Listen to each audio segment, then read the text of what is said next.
Hey everybody, this is Peter with Tabletop Gaming Guild, and today we are going to take a look at another product by R. Talsorian Games for their Cyberpunk Red tabletop role-playing game. They sent us their GM screen, so we're going to take a look at it and see what all information it has on the inside. So for those of you who run tabletop role-playing games, you know that usually the GM screen is here as a kind of a reference aid for you as you adjudicate the rules of the game. On one side is usually a piece of art for the players to see. On the other side is all of the information, the easy guide, rules, everything that you need to, again, run the game, at least according to the production company, that they feel like these are the things that you need most in order to run the game. I've seen some really great GM screens. I've seen some very poorly made GM screens. So we're going to take a look at this one and see how it compares to other GM screens that are out there.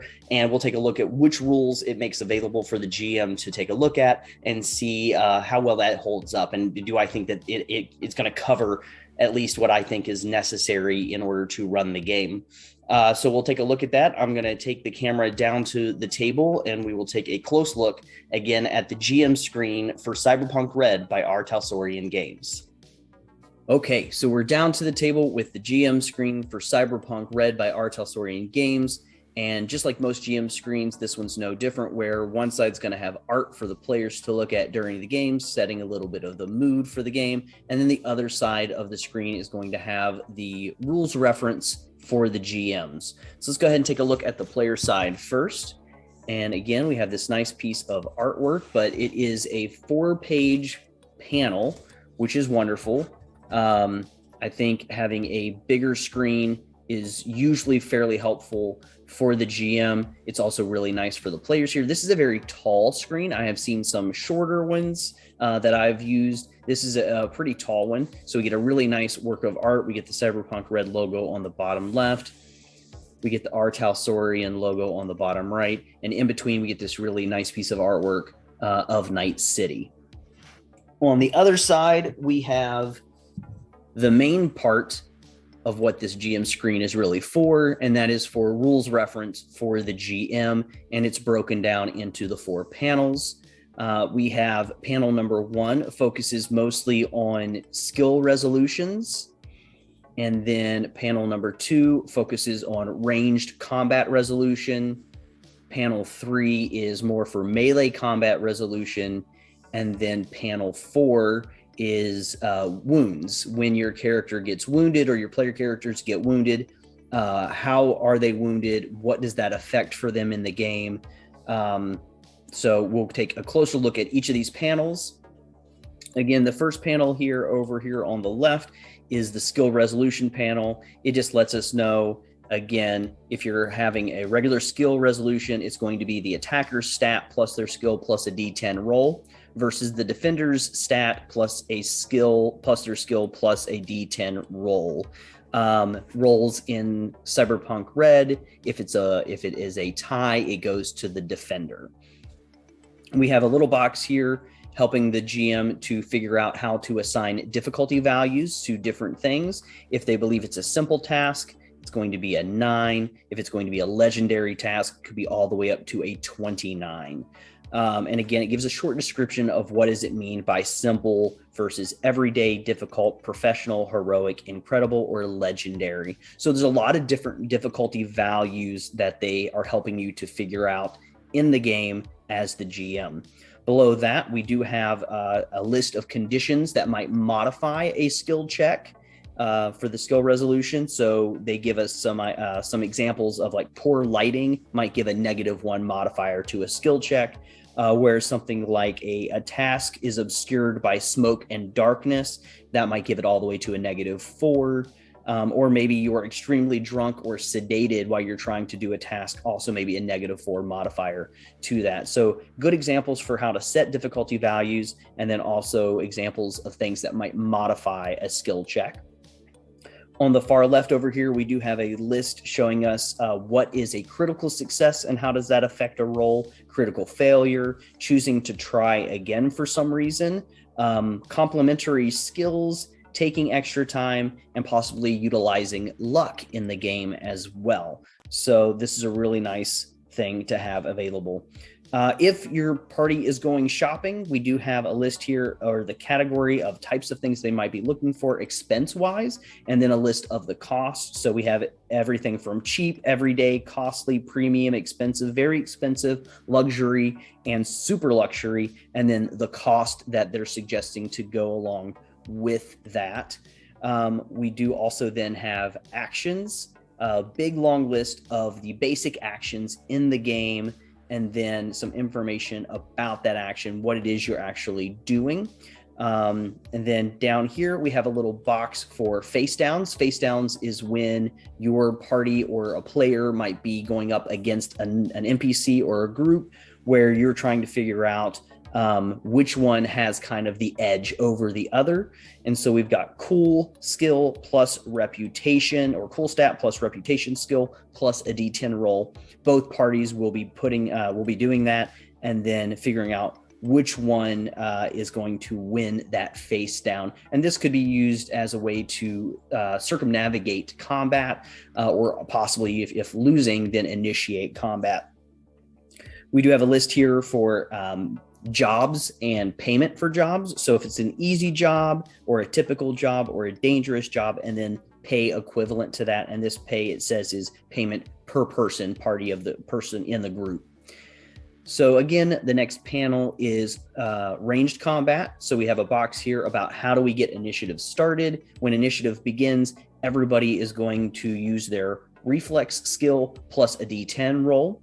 And then it does list here that on your turn, you can have one move action and one other action. So again, you'll have this nice list over here of actions that you can choose from. With your move action, it tells you a little bit about ways to use your movement. You can go prone or split your movement, and also miscellaneous movement as well is listed here. And it talks a little bit about how that works. This game works in either meters or yards, and each square on a battle mat counts as either, again, 2 meters or 2 yards. They're considered equivalent in the game. At the top here for the ranged combat, it focuses on how is ranged combat resolved. And so again, you're going to utilize the attacker's reflex plus their relevant weapon skill and a D10 roll versus the difficulty value determined by the range of the weapon, or the defender's dexterity plus their evasion skill plus a D10 roll. So that is going to be for resolving ranged combat. And for ranged combat, they give us this nice little box here, which lists some of the normal types of weapon types that they've got in the game, as well as then the range at which you are trying to shoot someone. And so you're going to utilize this. You're going to say, this is the weapon I'm using. This is how far away I am and how far I'm trying to shoot.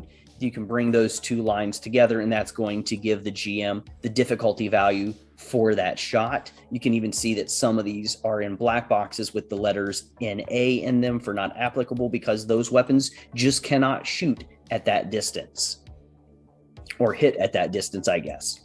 So then we have a box for fire modes, suppressive fire, auto fire, and some rules for those. Same thing for aimed shots and what you might be trying to aim for, and the effect if you were to hit at that distance and hit that thing that you're trying to aim at.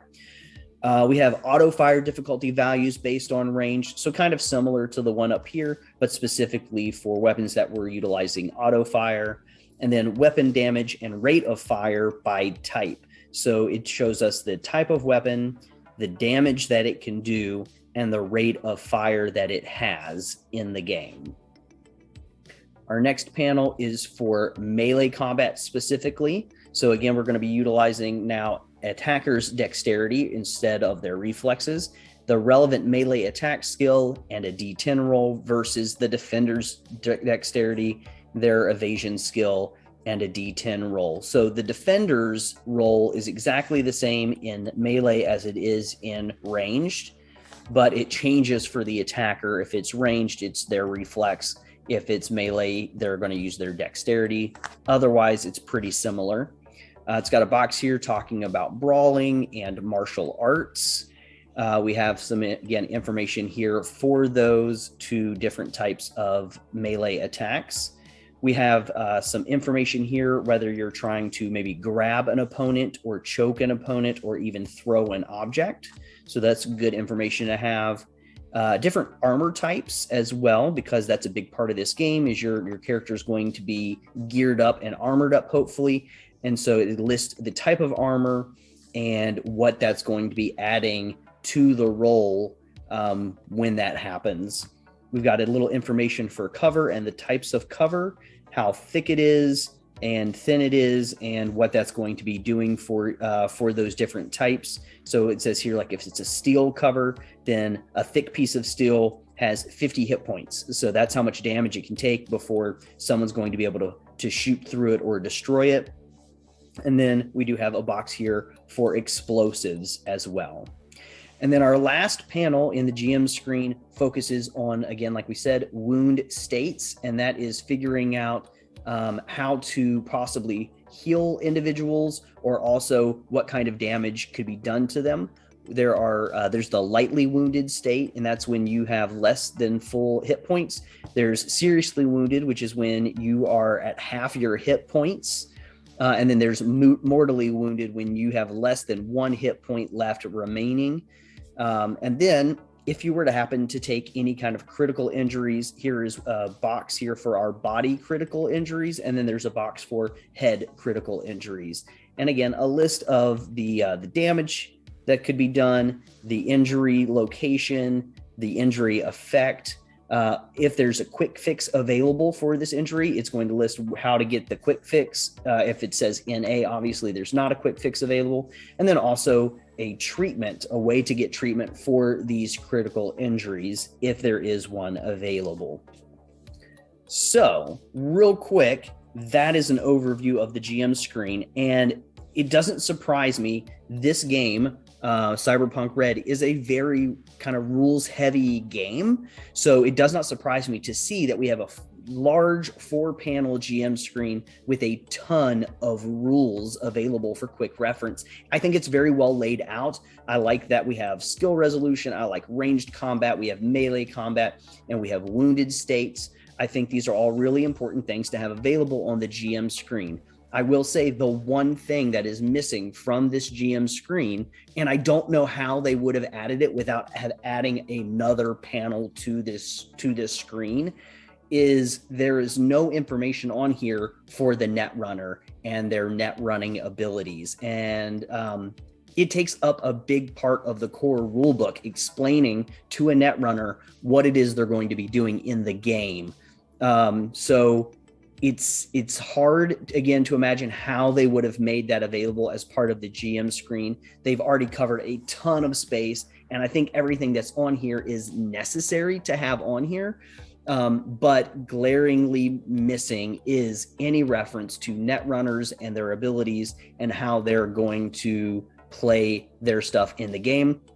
I definitely think the GM has most of what they need here on the GM screen, but that is what is missing. I know if you have the Jumpstart kit for Cyberpunk Red, it does come with a little brochure, a little pamphlet that has a page about net running in it, and that would be useful to have at the table alongside of this. Or if there's, if you can find any way of like minimizing what's in the rulebook to a single page, and print that out for yourself, because you do not have anything on this GM screen for that. And that's going to be something that's definitely going to come up in the game. And I will say we do have another video coming out here in the near future, the net running deck by R. Talsorian Games for Cyberpunk Red. And that is going to help somewhat help visualize the netrunner's ability and how they play in the game. But at the same time, it's not a quick and easy reference guide like we're looking for from the back of a GM screen. So really good GM screen. It's glaringly missing, though, anything to do with the netrunner, but I don't know what I would do about it. So that is my initial thoughts. Let's come up from the table and I'll give you my final thoughts on the GM screen for Cyberpunk Red by R. Talsorian Games. All right, everybody. Well, we're back up from the table and we've taken our close look at the GM screen for Cyberpunk Red by R. Talsorian Games. And as you heard me say, I think this is actually a really well-made GM screen. It's got a lot of great rules in it for easy reference. It has a big focus on combat in the game as well as skill challenges. But I think, this is something that runs into a game that has a lot of rules, is how do you decide what all goes on the GM screen? And the number one thing that, like I mentioned before, that I think is missing from this screen is your netrunner abilities and what the netrunner is going to be doing on their part of the game when they go net running. And I think it's kind of big. I think it's hard. Again, you can only fit so much stuff on a GM screen, but when you have a part of the game that is so big for a single role as net running for the net runners, it stinks to not have that on here, at least in some form or fashion. Now, this is not the only aid they have provided for GMs as they're running the game, especially for netrunners. They have created a deck of cards specifically for creating the net and helping the netrunner and the GM visualize what it looks like when they're using their abilities. And we are going to take a look at that deck of cards in a later video. But it does stink that they couldn't find the space somewhere on the GM screen to provide that information. So if you've got the deck of cards, that's going to help. And if you got the Cyberpunk Red Jumpstart Kit, they do provide an easy reference like booklet in there, and it has a whole page just for the netrunner in that booklet. So it just stinks that information couldn't have been provided on the GM screen. But again, you run into the issue of, I don't know where they would have put it. They've got a lot of really good stuff on here, all of it I think very important and going to be useful and helpful for the GM to remember, so that way they're not having to flip through the core rule book to remind themselves of how things work. It's right here on the GM screen. There's just that one piece of information that I feel like is missing, and I don't know how I would have fixed the issue either. So all in all, I think this is a great addition to your game. If you are running Cyberpunk Red, or if you're thinking about running it, this is a great way for you to have quick and easy reference to the rules for the game, especially when it comes to running combat, rolling the dice, running those skill checks, which is going to be a large portion of the game, I believe. So so I would definitely give this a must buy if you are running the Cyberpunk Red tabletop role-playing game by R. Talsorian Games. So if you're interested in picking this up or any of the other Cyberpunk Red products, you can head over to R. Talsorian Games' website. If you like this video, give us a like, maybe subscribe to our channel where you can see all of our other great game content, board games, and tabletop role-playing games. You can head over to tabletopgamingguild.com and check out our podcast and our top 10 favorite board games list and a myriad of other things. So thank you for watching, everybody. And until we talk again later, keep on playing games.